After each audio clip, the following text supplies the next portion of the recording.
الزمالك يا كابتن، انا كنت يعني لا، ما انا هقول لك على ماتش الاهلي كمان. لا انا عايز ابتدي، ما انا بقول لك يعني اتكلم على ماتش الاهلي. نيجي على ماتش الاهلي. المدرب بدأ 10/10، تشكيل 10/10 تمام. بس انا عايز اعرف هل حمدي فتحي مصاب ولا هو دي رؤية فنية؟ هو كان حمدي فتحي ما لعبش الماتش اللي فات صح؟ انا ما اعرفش بقى. ما لعبش، لا بس عشان كان قاعد على ما لعبش الدكه. اسوار، كان مصاب على امل ان هو يلحق الماتش الجاي ويبقى يتم تجهيزه. يعني مصاب، يعني بنسبه كبيره ما لا لما لو لعبش. مصاب عادي. اصل حمدي فتحي لو ما لعبش يا كابتن في ظل مستواه. ليه ما منكم التاني قال لا لك بس كابتن، لا، هقول لك معلش، بس حمدي فتحي هقول لك جامد. لا أنا بشوفه ما أجمد واحد بص خلي بالك. وبعدين عمرو السولية لسه راجع من الاصابه، فهو يلاقي ايه؟ لا سيبك من عمرو، انا يلعب حمدي بكلمك فتحي. على حمدي. ماشي. هو تليه الماتش اللي فات بتاع اسوان عشان مروان كان كويس زي ما الناس قالت وزي ما المذيع قال، فهو قال لك ايه، انا كسبت 3 فانا برضه اديله الماتش ده. على فكره هو مش وحش، بس برضه ده ماتش عايز لعيب خبره، لان كان نص الملعب منك الشوط الاولاني كان متاخد منك.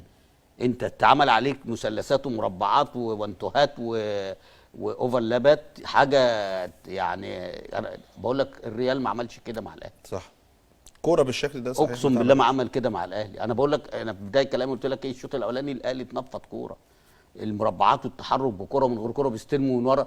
فممكن لو حمدي فتحي كان موجود كانت قفل الحته دي. ده الكلام ده لو هو مش مصاب. مش مصاب.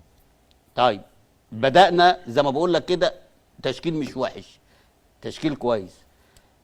لما دخل فيه الجون، جمهور النادي الاهلي بقى كان له الدور الاكبر مش المدرب. ليه؟ لان كهرب اللعيبه، جبت ضربه جزاء وضيعتها، وده وارد وعادي. وطبعا انا عايز اقف عند ضربه الجزاء وانت بتتكلم. ليه تم اختيار محمد هاني وفي الملعب معلول وعبد القادر وقفشه؟ طيب هو اصلا محمد هاني ما بنشوفوش يلعب ضربات الجزاء. اسالك سؤال. اه انت دايما لما بتيجي ضربه جزاء اول واحد بيمسك الكره مين؟ معلول. ما مسكاش ليه؟ هو بقاله فتره بيضيع كده، عدم ثقه. واخد بالك؟ تاني حاجه، قفشه ما مضيع في الماتش اللي هو بتاع فيوتشر، ومن يوميها حلف ان مش هشوط ضربه جزاء تاني. واخد بالك؟ هو اللي حلف ولا المدير لا الفني؟ يعني هو بينه وبين نفسه بقى. يعني اكيد يعني مش عايز يحط نفسه تاني في ده لغايه دلوقتي بيعاني منها. فهو مش عايز يتسبب مثلا ان هي تضيع ويبقى هو السبب في خساره الاهلي او تعادل النادي الاهلي. تمام. فعشان كده انت اول ما شفنا لقينا مين اللي مسك الكوره، يبقى دي تعليمات من الراجل، بحيث ان مفيش حد اعترض ولا الراجل مثلا شوح ولا قال لك الحق مثلا غير او شفنا الكلام ده. هاني الاناف مسك الكرة وحطها وقام جاي داخل شاطهم ده. لغايه دلوقتي كده النادي الاهلي ما كانش دخل في الجيم لغايه ضربه الجزاء. بعد ضربه الجزاء الجمهور هاج، فوق اللعيبه، رحت للجون بعدها جبت جون وبعد كده جبت التاني. ومفروض بقى ان انا بلاعب فرقه محترمه، فرقه بجد، فرقه كوره مجرمه بمعنى كلمه مجرمه. بقول لك الجون مجرمه كوره من الجون للمساكين، للاثنين اللي على الاطراف، للاثنين اللي في القلب، بينقلوا كوره في السكس يارده.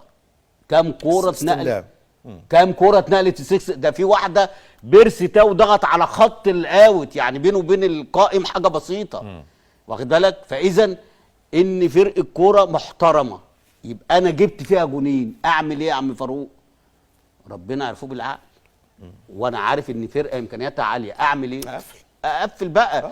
انا الهدف بتاعي ان انا الحلم ان انا اجيب جون في الفرقه دي. 3 نقط مهمين. ده المهمين وبعد جداً. كده جبت التاني. خلاص أأمن بقى، انزل حمدي فتحي مكان قفشه.